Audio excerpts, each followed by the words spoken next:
নমস্কার বন্ধুরা, দেখো আজ এই একটা বেগুন দিয়েই এমন স্বাদের রেসিপি বানাবো। দেখো এক থালা ভাত খাওয়া হয়ে যাবে, আর শুধু আমারই না, সবারই খাওয়া হয়ে যাবে এই একটা বেগুনেই। তা এই বেগুনটা দেখো 4 টুকরো করে কেটে নিয়েছি, ভেতরে পোকা টোকা আছে কিনা সেটা দেখার জন্য।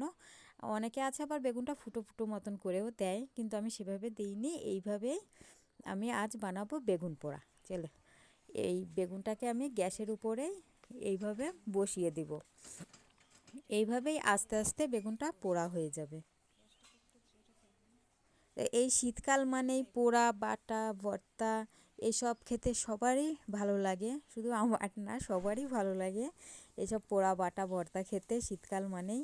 দেখো এইভাবে আস্তে আস্তে আমি বেগুনটাকে ঘুরিয়ে ফিরিয়ে পুড়িয়ে নেব। আর এই একটা বেগুন পোড়া মানেই এত সুন্দর খেতে, সে কি আর বলবো। নিজেরা বাড়িতে বানিয়ে না খাওয়া পর্যন্ত তোমরা বুঝতেই পারবে না যে বেগুন পোড়ায় এমন স্বাদ হয়। দেখো এইভাবে আস্তে আস্তে আমি বেগুনটাকে খুব সুন্দর করে পুড়িয়ে নেব। আর গ্যাসটাকে কিন্তু জোরে দিলে হবে না, আস্তে দিয়ে এইভাবে পোড়াতে থাকতে হবে। কারণ গ্যাসটা জোরে দিলে বাইরেটা পুড়ে যাবে, কিন্তু ভেতরটা সেদ্ধ হবে না। খোসাটা পুড়ে গেলেও ভেতরটা সেদ্ধ হবে না, তখন খেতে আবার তেমন একটা ভালো লাগবে না। ওই জন্য বেগুনটাকে আস্তে আস্তে করে পোড়া দিতে হবে।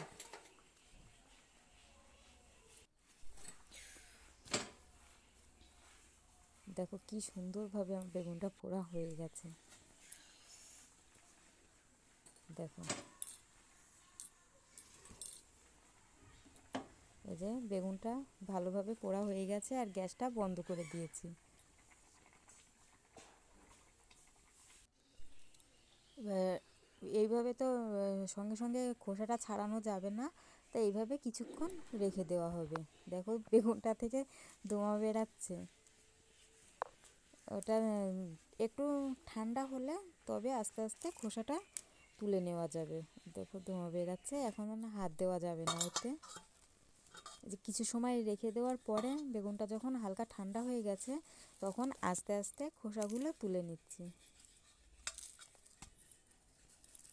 এভাবেই আস্তে আস্তে খোসাগুলো তুলে নিতে হবে, উপরের পোড়া অংশটা। তো সুন্দর সেদ্ধ হয়েছে, কি সুন্দর খোসাটা উঠে যাচ্ছে পুরো পরিষ্কার করে।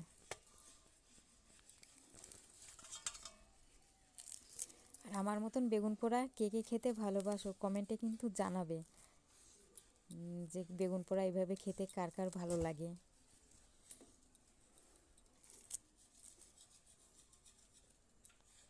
দেখো খোসাটা, তোমাদের সাথে কথা বলতে বলতে খোসাটা কি সুন্দর পরিষ্কার হয়ে গেছে, পরিষ্কার করে তুলে নিয়েছি। এবার যে বোটার যে অংশটা সেটা কেটে বাদ দেবো। দেখো কি সুন্দর করে পুরা পোড়া হয়েছে, কি সুন্দর সফট হয়ে গেছে ভেতরটা। এভাবে আস্তে আস্তে পোড়ালে এত সুন্দরই পোড়ানো হবে।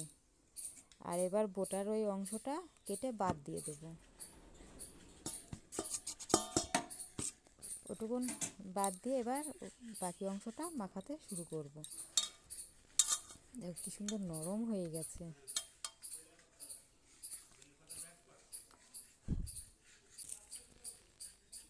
আর এতে দিয়ে দেবো স্বাদ মতন লবণ, আর দেবো 2টো কাঁচা লঙ্কা, আর একটা ভাজা লঙ্কা, আর একটু স্বাদের জন্য দেবো একটু ধনেপাতা কুচি আর সর্ষের তেল। এবার ঝালটা যে যার মতন দিয়ে খাবে, কার কম বেশি লাগে।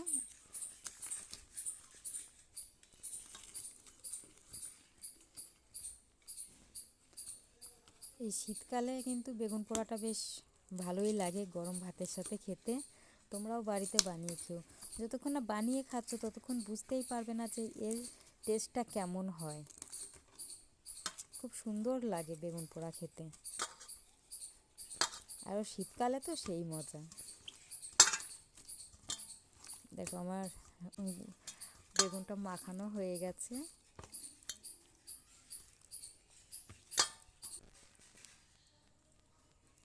এই যে গরম ভাতের সাথে বেগুন পোড়া সেই লাগে, আর এতে ধনেপাতা দেওয়া একটুখানি করে মুখে দিচ্ছি, আর যে কি ভালো খেতে হয়েছে কি আর বলবো।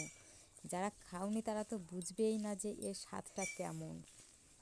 খুব সুন্দর লাগে এটা খেতে, এই রেসিপিটা।